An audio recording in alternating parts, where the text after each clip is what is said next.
चलिए आज हम लोग क्लास 11th का सब्जेक्ट ज्योग्राफी का चैप्टर 2, ठीक है।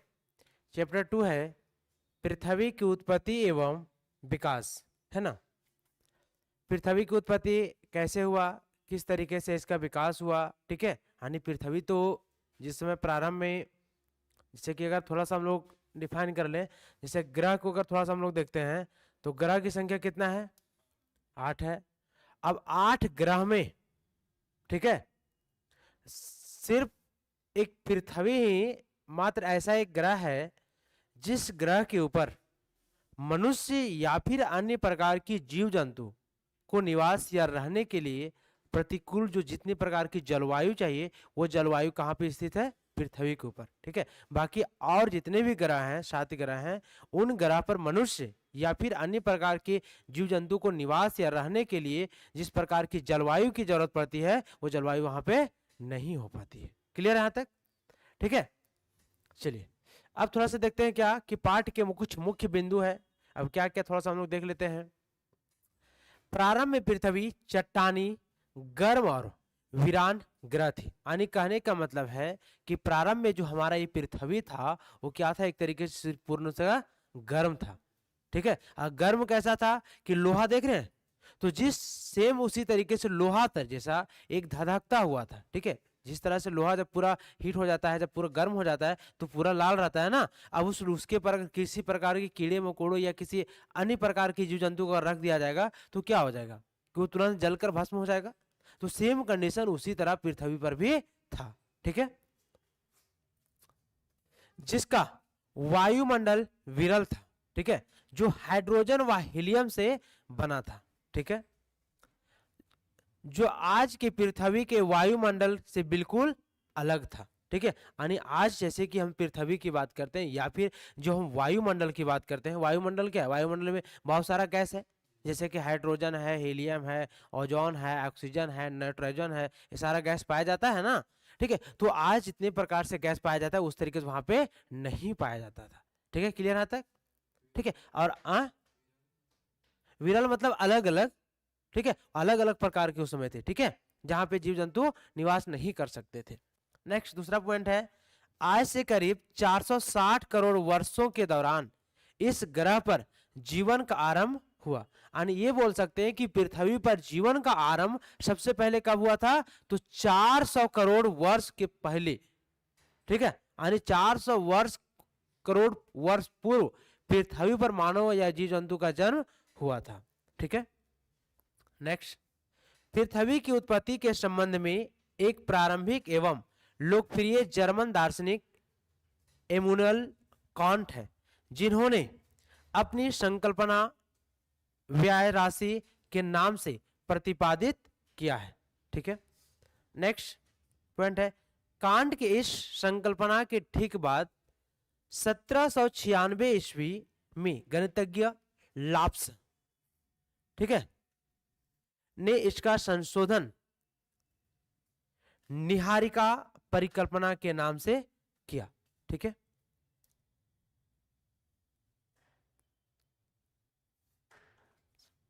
लाप्स इस परिकल्पना के अनुसार ग्रहों का निर्माण, ठीक है, जैसे ग्रह कितना है, 9 ग्रह पूरा है ना। ग्रहों का निर्माण धीमी गति से हुआ। प्रारंभ में उतना कोई ग्रह नहीं था, लेकिन धीरे धीरे क्या हुआ कि ग्रह का निर्माण धीमी धीमी गति से वो बढ़ता चला गया। जैसे देखे होंगे कि पहले ग्रह की संख्या कितना था, 9 था, जिसमें से एक ग्रह, कौन सा ग्रह लुप्त हो गया है, प्लूटो जो ग्रह है वो 2006-8 के बाद क्या है कि वो मिल रहा है, नहीं मिल पा रहा है, तो यानी उसको क्या लुप्त ग्रह माना जा रहा है, ठीक है। जिसके बाद ग्रह की संख्या कितना हो गया, आज वर्तमान में अगर देखा जाए तो ग्रह की संख्या 8 है, लेकिन इस समय से कुछ समय पहले क्या था, ग्रह की संख्या कितनी थी, 9 थी, लेकिन प्लूटो क्या हो गया, वो लुप्त हो गया है, ठीक है। जो सूर्य के पदार्थ के बादल से हुआ, जो सूर्य की युवावस्था से संबंधित था, ठीक है। अब सूर्य क्या था, सूर्य इतना गर्म था ना कि उसका जैसे ही पृथ्वी पर उसका रोशनी या प्रकाश पड़ता था तो यहाँ पृथ्वी के ऊपर जितना भी कीड़े मकोड़े या फिर अनेक प्रकार के जीव जंतु जो यहाँ पे रहते थे वो तुरंत जलकर क्या हो जाते थे, भस्म हो जाते थे, समाप्त जल जाते थे पूरा, ठीक है। बाद में एक अन्य विद्वान चैम्बरलिन और मोल्टन ने सन 1900 ईस्वी में कहा कि ब्रह्मांड में एक अन्य भ्रमणशील तारा सूर्य के नजदीक से गुजरा। ठीक है, इसके परिणाम स्वरूप तारे के गुरुत्वाकर्षण से सूर्य सतह से सिगार के आकार का कुछ पदार्थ निकलकर अलग हो गया, जो सूर्य के चारों ओर घूमने लगा। ठीक है, यही धीरे धीरे संघनित होकर ग्रहों के रूप में परिवर्तित हुआ। अब देखिए, ध्यान दीजिए यहाँ पे, जैसे कि ये हमारा क्या है, सूर्य है ना। अब ये सूर्य के चारों तरफ क्या करती है, जितना भी ग्रह है वो ग्रह रोटेट करती है, घूमती है। अगर ये सूर्य के चारों ओर नहीं घूमती तो क्या दिन और रात होता? एक ग्रह का परिक्रमा के कारण ही क्या होता है कि पृथ्वी के ऊपर दिन और रात होता है। कभी कभी सुने होंगे आप लोग कि चंद्र ग्रहण होता है, सूर्य ग्रहण होता है, सुने हैं? तो कैसे होता है? तो कहने का मतलब है कि पृथ्वी और सूर्य के बीच में जब कोई ग्रह आएगा तब ना। अब ग्रह आएगा तो क्या होगा, अगर मान लीजिए कि यहाँ पृथ्वी, यहाँ कोई दूसरा ग्रह है और उसके बीच में आ गया, तो सूर्य का जो लाइट पड़ रहा है उसके ऊपर क्या पड़ेगा? नहीं पड़ेगा। पड़ेगा? नहीं पड़ेगा तो उसकी क्या होगा, परछाई पड़ेगा। तो यहाँ पृथ्वी के ऊपर क्या हो जाएगा, अंधेरा हो जाएगा, होगा ना। ठीक है, आगे देखिए, चेम्बरलिन, ठीक है, और मोल्टन के इस परिकल्पना का समर्थन सर जेम्स जीन्स तथा सर हेराल्ड जेफ्रीज ने किया। ठीक है, क्लियर। नेक्स्ट, यद्यपि कुछ समय पश्चात एक नया सिद्धांत द्वैतराक, ठीक है, सिद्धांत प्रकाश में आया, जिसके समर्थक मानते हैं कि सूर्य के साथ एक और भी तारा था। ठीक है,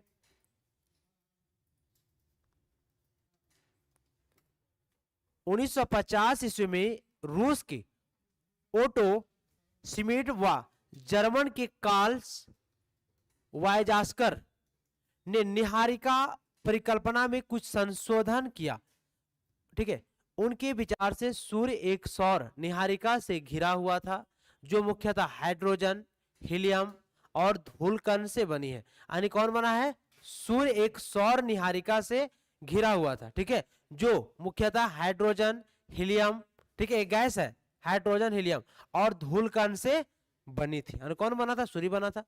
ठीक है, इन कणों के घर्षण और टकराने से एक चपटी तस्तरी, यानी हम लोग कटोरी देखे है ना, ठीक है, की आकृति के बादल, ठीक है, यानी क्या हुआ कि बदल कर, यानी बादल का क्या हुआ, निर्माण हुआ, या फिर बोल सकते हैं यविवृद्धि प्रक्रम द्वारा ग्रहों का निर्माण हुआ। अब स्वाभाविक है, जब घर्षण होगा, एक दूसरे के बीच में टकराएगा, तो टकराने से क्या होगा, टूटेगा, और टूटेगा तो वो अलग होगा ना, कि नहीं होगा। नेक्स्ट, आधुनिक समय में ब्रह्मांड की उत्पत्ति के संबंध में सर्वमान्य सिद्धांत बिग बैंग, ठीक है विषय विस्तारित ब्रह्मांड परिकल्पना भी कहा जाता है। इस सिद्धांत का प्रतिपादन जॉर्ज लेमेत्रे ने ब्रह्मांड, आकाश गंगा तथा सौरमंडल की उत्पत्ति के लिए किया गया था। ठीक है, सौरमंडल में जैसे बहुत सारे ग्रह हैं, जैसे देखते होंगे रात में कभी कभी आसमान में बहुत सारे तारे टिमटिमाते हैं, टिमटिमाते नजर आते हैं ना, तो हम लोग उसको क्या करते हैं, हम लोग जनरली उसको क्या दिन में देख पाते हैं? अभी तारे दिखाई पड़ेंगे हमें? क्यों नहीं दिखाई पड़ेगा? तो इसलिए ऐसा नहीं होता है। कुछ लोग कहते हैं कि वो दिन में तारे जो है लुप्त हो जाते हैं, तो लुप्त वो नहीं होते हैं। ठीक है, वो जिस तरीके टिमटिमाते उसी तरह टिमटिमाते रहते हैं। लेकिन होता क्या है कि जब सूर्य का प्रकाश, यहाँ से रोशनी इसका जब आता है ना, तो सूर्य का प्रकाश इतना तेज है, इतना अधिक है कि वो तारे उसमें दिखाई नहीं पड़ते। जैसे एक लाइट जल रहा है, इसमें बड़ा सा लाइट जला दिए, तो ये पता चलेगा? नहीं पता चलेगा। ठीक है, यही यहाँ पे होता है। 1920 ईस्वी में एडविन हबल ने प्रमाण दिए कि ब्रह्मांड का विस्तार हो रहा है। ठीक है, ब्रह्मांड जो उसका क्या धीरे धीरे विस्तार हो रहा है।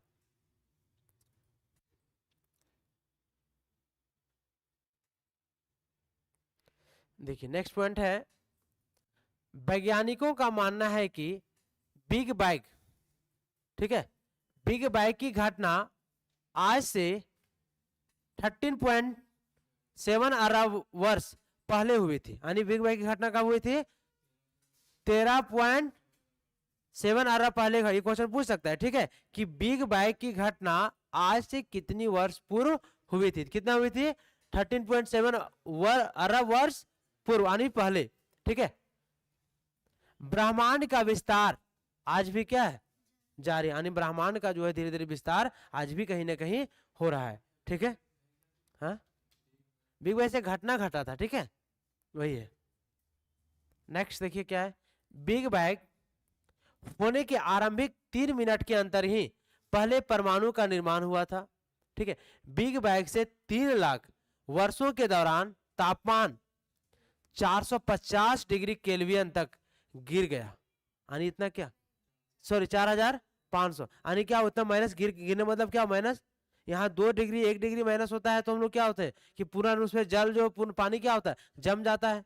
और यहाँ कितना 4500 केल्विन डिग्री, यानी नीचे गिर के पारा उसका, तो क्या वो कुछ भी रगत पूर्ण से जम जाएगा, वो ठोस हो जाएगा ना, होगा ना ठोस, ठीक है। परमाणुीय पदार्थ का निर्माण हुआ जिससे ब्रह्मांड पारदर्शी हो गया। क्लियर है यहां तक?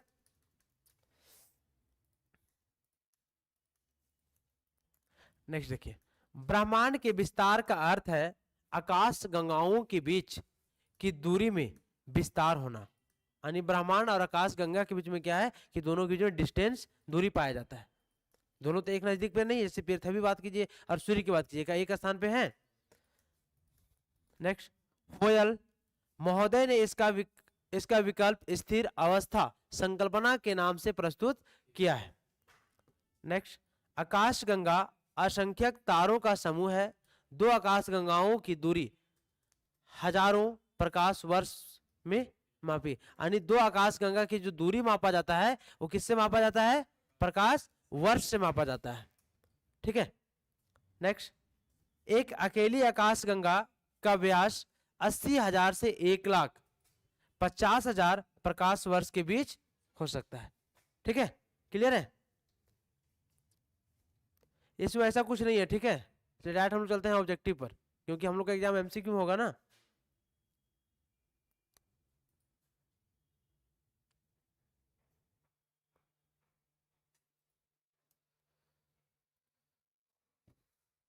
क्या हुआ? बंद कीजिए, ऑन है ऑन।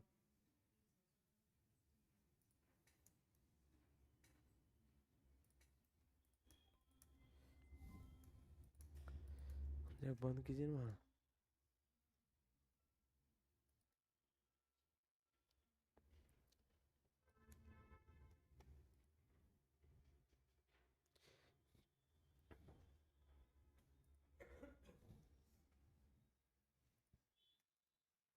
चलिए देखिए, बहुविकल्पीय प्रश्न यानी एमसीक्यू क्वेश्चन है, ठीक है, क्योंकि हम लोग का जो एग्जाम पूछेगा एमसीक्यू सब्जेक्टिव नहीं पूछने वाला है, ठीक है। हम लोग सिर्फ एमसीक्यू पढ़ेंगे।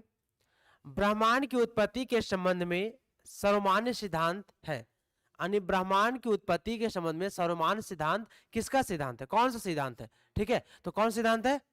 बिग बैंग सिद्धांत, ठीक है। ब्रह्मांड की उत्पत्ति संबंध बिग बैंग से ही है, ठीक है।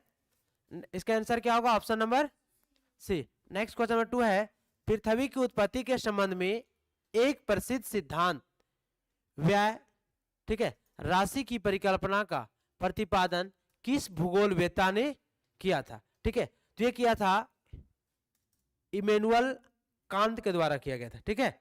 इसका आंसर होगा option number B. Next question number 3 है, निहारिका परिकल्पना का संबंध किससे था? यानी निहारिका परिकल्पना जो है इसका संबंध किससे था? यानी संबंध, इसकी रचना या इसके बारे में कौन बताया था? लाप्लास के द्वारा बताया गया था, ठीक है।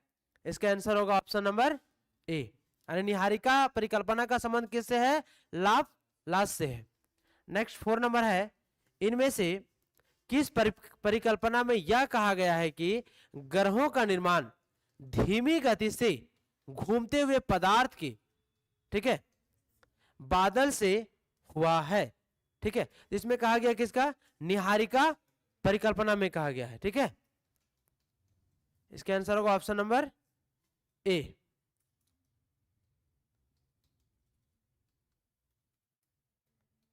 नेक्स्ट क्वेश्चन नंबर 5 है, निहारिका परिकल्पना का प्रतिपादन कब किया गया था? यानी निहारिका परिकल्पना जो है इसका प्रतिपादन कब किया गया? तो इसका प्रतिपादन किया गया था 1796 ईस्वी में। इसका आंसर होगा option number B. Next question number 6 है, ब्रह्मांड में एक भ्रमणशील तारा सूर्य के नजदीक से गुजरा, जिसके परिणाम स्वरूप तारे के गुरुत्वाकर्षण से सूर्य सतह से सिगार के आकार का कुछ पदार्थ निकलकर अलग हो गया। यह तारा जब सूर्य से दूर चला गया तो सूर्य सतह से बाहर निकला हुआ यह पदार्थ सूर्य के चारों तरफ घूमने लगा और यही धीरे धीरे संघनित होकर ग्रहों के रूप में परिवर्तित हो गया। यह कथन किसने प्रस्तुत किया था? यानी यह जो कथन है वो किसके द्वारा प्रस्तुत किया गया था? तो किया गया था चैम्बरलिन एवं मोल्टन के द्वारा। ठीक है, इसका आंसर होगा option number A. Next question number 7 है, द्वैतारक सिद्धांत के बारे में निम्नलिखित में से कौन सा कथन सही है? यानी 4 ऑप्शन है, जिसमें से कौन सा सही है? तो सही इसमें ऑप्शन नंबर 1 है, ब्रह्मांड में सूर्य के साथ एक और तारा होना। ठीक है, ये इसका आंसर होगा option number A. Next question number 8 है, 1920 ईस्वी में यह किसने कहा कि ब्रह्मांड का विस्तार हो रहा है? यानी किस वैज्ञानिक ने कहा था कि ब्रह्मांड का विस्तार जो है अभी भी जारी है, हो रहा है? कौन क्या था? एडविन हबल के द्वारा कहा गया था। ठीक है, इसका आंसर होगा option number A. Next question number 9 है, बिग बैंग की घटना आज से कितने वर्ष पूर्व हुई थी? यानी बिग बैंग की जो घटना घटी थी वो आज से कितने वर्ष पूर्व हुई थी? तो 13.7 यानी 13.7 अरब वर्ष पूर्व यानी पहले। ठीक है,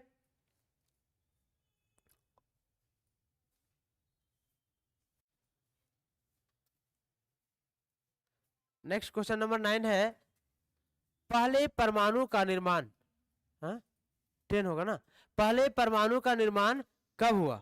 ठीक है, तो पहले परमाणु का निर्माण कब हुआ था? तो बिग बैंग के होने के आरंभिक 3 के अंतर्गत। ठीक है, इसका आंसर होगा option number B. Next question number 11 है, बिग बैंग से 3 लाख वर्षों के दौरान ब्रह्मांड में कौन सी घटना घटी थी? यानी बिग बैंग घटना, यानी बिग बैंग से 3 वर्षों के दौरान, 3 लाख वर्षों के दौरान कौन सी घटना घटी थी? कौन घटना घटी थी? तो तापमान कितना 4500 डिग्री कम हो गया। ठीक है, परमाणु पदार्थ का निर्माण हुआ यानी आर पार दिखने वाला। ठीक है, ब्रह्मांड पारदर्शी हो गया। ठीक है, यानी इसका आंसर होगा इनमें सभी, ऑप्शन नंबर डी। ठीक है, नेक्स्ट क्वेश्चन नंबर 12 है, ब्रह्मांड का विस्तार से तात्पर्य क्या है? यानी ब्रह्मांड का जो विस्तार हो रहा है इससे क्या इसका तात्पर्य है? ठीक है, तो आकाश गंगाओं के बीच की दूरी में विस्तार होना। ठीक है, इसका आंसर होगा option number A. Next question number 13 है, स्थिर अवस्था संकल्पना किसने प्रस्तुत किया? ठीक है, तो किसके द्वारा प्रस्तुत किया गया था? फोयल के द्वारा प्रस्तुत किया गया था। ठीक है, इसका आंसर होगा ऑप्शन नंबर ए।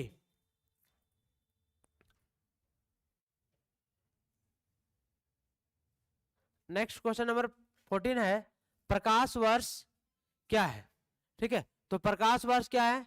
ब्रह्मांड में दूरी मापने की क्या है? इकाई। ब्रह्मांड में दूरी मापने की इकाई को क्या कहा जाता है? प्रकाश वर्ष कहा जाता है। इसका आंसर होगा option number A. Next question number 15 है, तारों का निर्माण लगभग कितने वर्ष पूर्व हुआ? ठीक है, तो तारों का जो निर्माण हुआ था वो लगभग कितने वर्ष पूर्व हुआ था? तो 5 से 6 अरब वर्ष पूर्व हुआ था। इसका आंसर होगा option number A. Next question number 16 है, प्रकाश की गति कितनी होती है? ठीक है, तो प्रकाश की गति जो होती है वो कितनी होती है? तो 3 लाख किमी से। ठीक है, कितना होगा? 3 लाख किमी। इसका आंसर होगा option number A. Next question number 17 है, पृथ्वी व सूर्य की औसत दूरी कितना है? यानी पृथ्वी और सूर्य का जो औसत दूरी है वो कितना है? तो 14 करोड़ 95 लाख 98,000 है। ठीक है, इसका आंसर होगा option number A. Next question number 18 है, पृथ्वी और सूर्य की औसत दूरी प्रकाश वर्ष के संदर्भ में प्रकाश वर्ष का कितना है।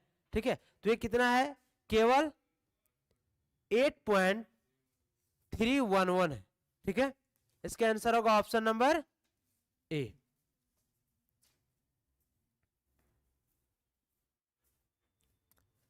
चलिए नेक्स्ट क्वेश्चन नंबर 9 हम लोग 19 देखते हैं।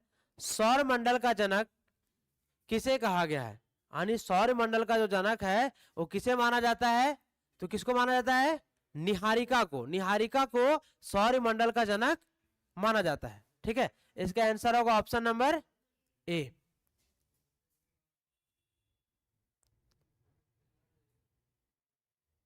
नेक्स्ट क्वेश्चन नंबर 20 है, सौर मंडल के 8 ग्रहों में, ठीक है, ग्रहों में किन ग्रहों का या ग्रहों को आंतरिक ग्रह कहा जाता है। यानी देखिए ग्रह होता है तो कुछ ग्रह आंतरिक ग्रह, कुछ ग्रह को बाह्य ग्रह कहा जाता है। तो आंतरिक ग्रह कौन सा ग्रह कहा जाता है, तो सूर्य से दूरी के अनुसार पहले 4 ग्रह को, ठीक है, ध्यान देगा कि आंतरिक ग्रह किसको कहा जाता है, सूर्य से दूरी के अनुसार पहले 4 ग्रह को कौन सा ग्रह कहा जाता है, आंतरिक ग्रह कहा जाता है। अब हम लोग को देखना पड़ेगा कि यहाँ सूर्य है, तब प्रथम अष्टम में कौन है, दूसरा तीसरा और चौथा में कौन है। ये चारों ग्रह को क्या बोला जाएगा, आंतरिक ग्रह बोला जाएगा, और इसके बाहर वालों को बाह्य ग्रह बोला जाएगा। क्लियर है, इसका आंसर क्या होगा, option number A. Next question number 21 है, सौर मंडल में स्थित प्रथम 4 ग्रह बुध, शुक्र, बृहस्पति, बुध, शुक्र, पृथ्वी और मंगल किन पदार्थों से बना है। यानी बुध, शुक्र, पृथ्वी और मंगल का निर्माण जो हुआ है वो किन पदार्थों से हुआ है। ठीक है, तो ये हुआ है शैल और धातु, यानी शैल और धातु पदार्थ से बना है। इसका आंसर क्या होगा, option number B. Next question number 22 है, जोविनियन ग्रह किसे कहते हैं। ठीक है, अब जोविनियन ग्रह किसे कहा जाता है, तो ये ग्रह मुख्यतः बृहस्पति के समान ग्रह को कहा जाता है। ठीक है, यानी बृहस्पति के जो समान ग्रह है उसको जोविनियन ग्रह के नाम से जाना जाता है। इसका आंसर क्या होगा, option number A. Next question number 23, पृथ्वी का एकमात्र प्राकृतिक उपग्रह है, यानी पृथ्वी का मात्र एक प्राकृतिक उपग्रह कौन सा है। ठीक है, तो प्राकृतिक पृथ्वी का मात्र एक उपग्रह जो है वो कौन है, चंद्रमा है।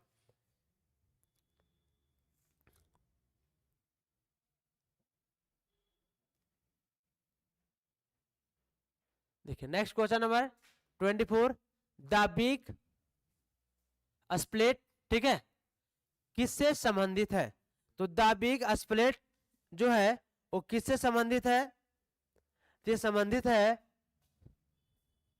चंद्रमा की उत्पत्ति संबंधित है। ठीक है, इसका आंसर क्या होगा, option number A. Next question number 25 है,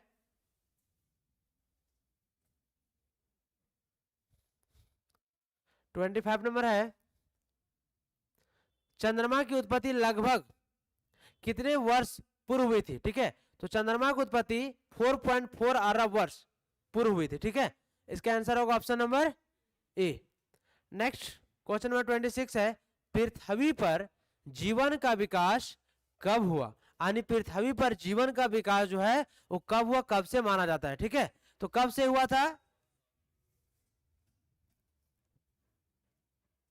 पृथ्वी पर जीवन का विकास लगभग 460 करोड़ वर्ष पूर्व माना जाता है। ठीक है, यानी 460 करोड़ वर्ष पृथ्वी पर क्या हुआ था कि जीवन का विकास हो चुका था। ठीक है, इसका आंसर होगा option number A. Next question 27, भूपर्पट्टी पर हल्के व भारी घनत्व वाले पदार्थ के अलग होने की प्रक्रिया क्या कहलाती है।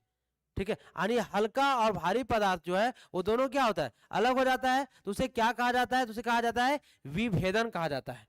ठीक है, इसका आंसर होगा option number A.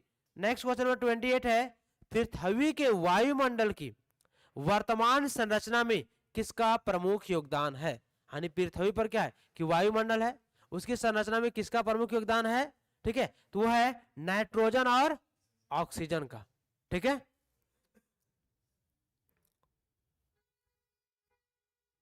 Next question number 29 है, प्रारंभिक वायुमंडल में किन तत्वों की अधिकता है, यानी वायुमंडल में जो है वो सबसे अधिक कौन सा तत्व पाया जाता है। ठीक है, तो सबसे ज्यादा कौन पाया जाता है, हाइड्रोजन व हीलियम वायुमंडल में सबसे ज्यादा पाया जाता है। ठीक है, इसका आंसर होगा ऑप्शन नंबर ए।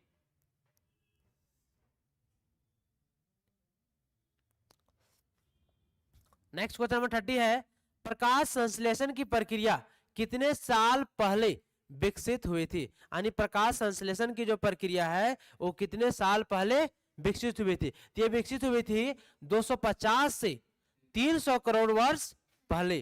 कौन सी प्रक्रिया विकसित हुई थी, प्रकाश संश्लेषण की प्रक्रिया, है ना। इसका आंसर होगा option number A.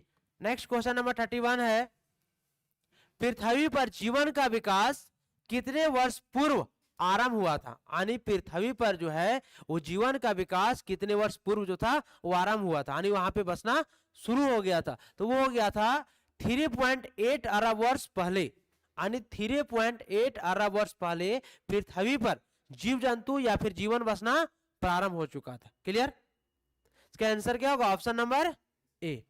Next question number 32 है, निम्नलिखित में से कौन सी संख्या पृथ्वी की आयु को प्रदर्शित करती है। ठीक है, तो कौन सी संख्या है जो पृथ्वी की आयु को प्रदर्शित करती है, तो वो है 460 करोड़ वर्ष, क्योंकि पृथ्वी की आयु कितनी है, लगभग 460 वर्ष करोड़ पूर्व मानी जाती है ना। ठीक है, इसका आंसर क्या होगा, ऑप्शन नंबर बी होगा। नेक्स्ट क्वेश्चन नंबर 33 है, निम्न में से कौन सी अवधि सबसे लंबी है, यानी सबसे कौन सी अवधि जो सबसे अधिक लंबी तक रही थी, वो है ईओन अवधि। ठीक है, ईओन अवधि, इसका आंसर होगा option number A. Next question number 34 है, निम्न में से कौन सा तत्व वर्तमान वायुमंडल के निर्माण व संशोधन में सहायक नहीं है, यानी वायुमंडल के निर्माण में सहायक कौन सा तत्व जो है वो नहीं है। तो वे क्या होता है, विभेदन। विभेदन क्या होता है, हल्का और भारी पदार्थ को क्या करता है, अलग करता है। तो वायुमंडल के निर्माण में उसका सहायक है, कोई सहायक नहीं। ठीक है,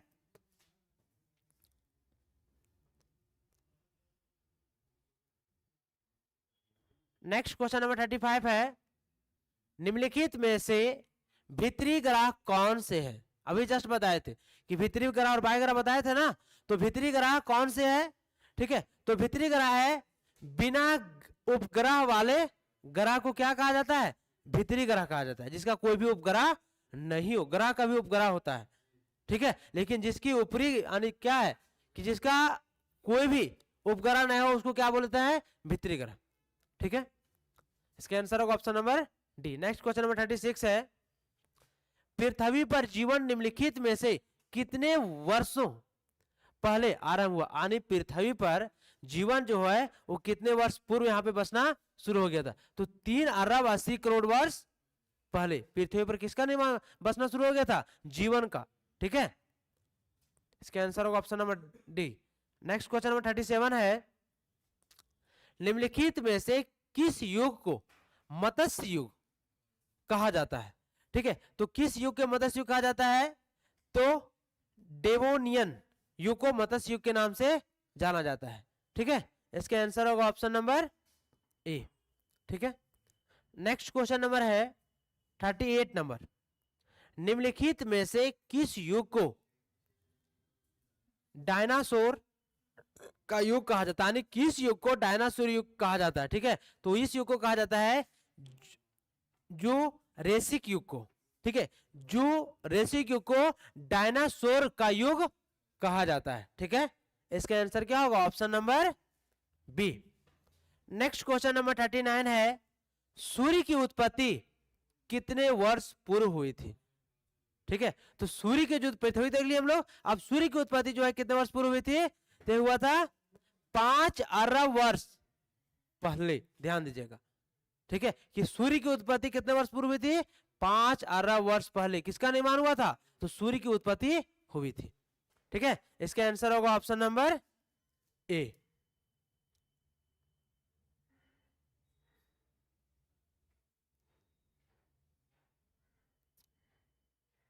चलिए, नेक्स्ट क्वेश्चन नंबर है 40, निम्नलिखित में से किस युग को खड़िया युग कहा जाता है, यानी कौन सा युग है जिसे खड़िया युग के नाम से जाना जाता है? तो कौन सा युग है? क्रिस्टेशियस युग को खड़िया युग के नाम जाना जाता है। ठीक है, इसका आंसर होगा option number A. Next last question है 41 नंबर, बिग बैंग सिद्धांत के अनुसार ब्रह्मांड की उत्पत्ति लगभग कितने वर्ष पूर्व हुई थी?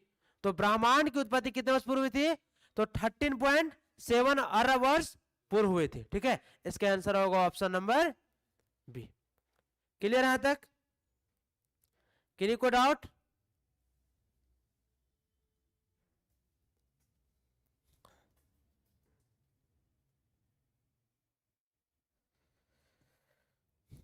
चलिए थोड़ा सा इसको देख लेते हैं हम लोग।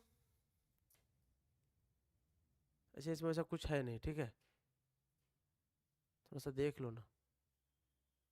देखो क्या, अति लघु उत्तरीय प्रश्न, यानी इससे भी ऑब्जेक्टिव क्वेश्चन जो बनेगा बता देते हैं। ठीक है, से क्या है, पार्थिव ग्रह चट्टानी क्यों है? ये तो हमारे लिए इंपॉर्टेंट उतना नहीं है, इसको थोड़ा सा देख लीजिए। पृथ्वी के वायुमंडल को निर्मित करने वाली प्रारंभिक गैसें कौन कौन थी? यानी पृथ्वी पर के वायुमंडल को निर्मित यानी निर्माण करने में कौन से गैस जो जिसका प्रमुख योगदान रहा था? कौन रहा था? हाइड्रोजन और हीलियम। किसका निर्माण में? वायुमंडल के निर्माण में। प्रारंभ में वायुमंडल का निर्माण करने में हाइड्रोजन और हीलियम दोनों गैसों का महत्वपूर्ण योगदान रहा था। ठीक है, ये क्वेश्चन बन सकता है कि वायुमंडल के निर्माण में प्रारंभ में, ठीक है, किन गैसों का प्रारंभिक योगदान रहा था? तो कौन सा गैस था? हाइड्रोजन और हीलियम। नेक्स्ट क्वेश्चन है, पृथ्वी से चंद्रमा की औसत दूरी कितना है? यानी पृथ्वी से चंद्रमा इसके बीच की दूरी पूछ रहा है। ठीक है, इसका बीच की दूरी कितना है? 3,84,000। किसके बीच की दूरी? तो पृथ्वी और चंद्रमा की बीच की दूरी है। कितना? 3,84,000, है ना। नेक्स्ट क्वेश्चन है, पृथ्वी किस परिवार की सदस्य है? ठीक है, तो पृथ्वी जो है वो किस परिवार की सदस्य है? तो सौर परिवार की सदस्य है। सौर परिवार के सदस्य कौन है? पृथ्वी है।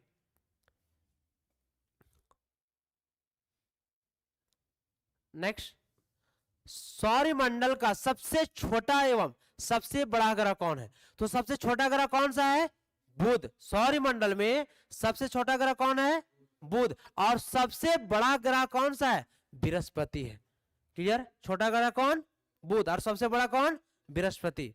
ठीक है, नेक्स्ट क्वेश्चन नंबर है, पृथ्वी की उत्पत्ति के संबंध में निहारिका परिकल्पना सिद्धांत का प्रतिपादन किसने किया था? यानी निहारिका परिकल्पना का प्रतिपादन किसके द्वारा किया गया था? तो लालाप्स के द्वारा किया गया। ठीक है, नेक्स्ट क्वेश्चन नंबर 8 है, हमारा सौर परिवार किस नक्षत्र पुंज में स्थित है? ठीक है, तो है मिल्की वे, ठीक है, या गैलेक्सी। ठीक है, नेक्स्ट क्वेश्चन नंबर, सौर परिवार के सदस्यों का नाम बताए। कहानी सौर परिवार में सदस्य मतलब जो ग्रह है।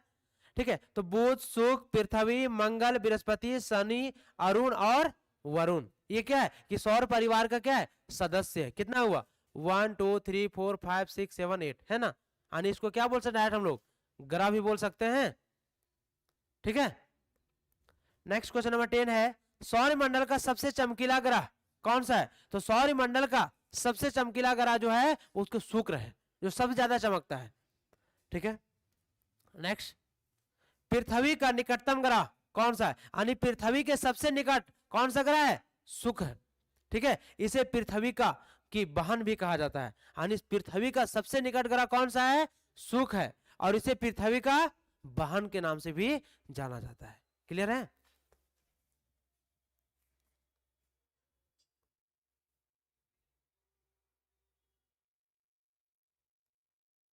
चलिए नेक्स्ट देखिए क्या, 24 अगस्त 2006 में आयोजित अंतरराष्ट्रीय खगोल यूनियन में बौना ग्रह किसे माना गया है? ठीक है, तो सबसे बौना ग्रह किसको माना जाता है? प्लेटो को माना जाता है, या इसको अम नाम से भी जाना जाता है। सबसे बौना ग्रह कौन सा है? प्लेटो है ना। नेक्स्ट क्वेश्चन नंबर है, पृथ्वी की आयु कितने वर्ष पूर्व है? तो 460 अरब वर्ष पूर्व। किसकी आयु है? पृथ्वी की आयु कितनी है? 460 अरब वर्ष पूर्व, है ना। नेक्स्ट क्वेश्चन है, लास्ट है, हम पृथ्वी को नीला ग्रह क्यों कहते हैं, यानी पृथ्वी जब देखिएगा आसमान से क्या दिखाई पड़ता है, नीला ग्रह। क्यों कहा जाता है, तो जल की अधिकता के कारण पृथ्वी को नीला ग्रह कहा जाता है, क्योंकि 3/3 हाथ भाग पर देखा जाए सिर्फ क्या है, महासागर जल पाया जाता है, जिसके कारण जब आसमान से देखते हैं तो सिर्फ क्या दिखाई पड़ता है, नीला पृथ्वी दिखाई पड़ता है। क्लियर है, चलिए।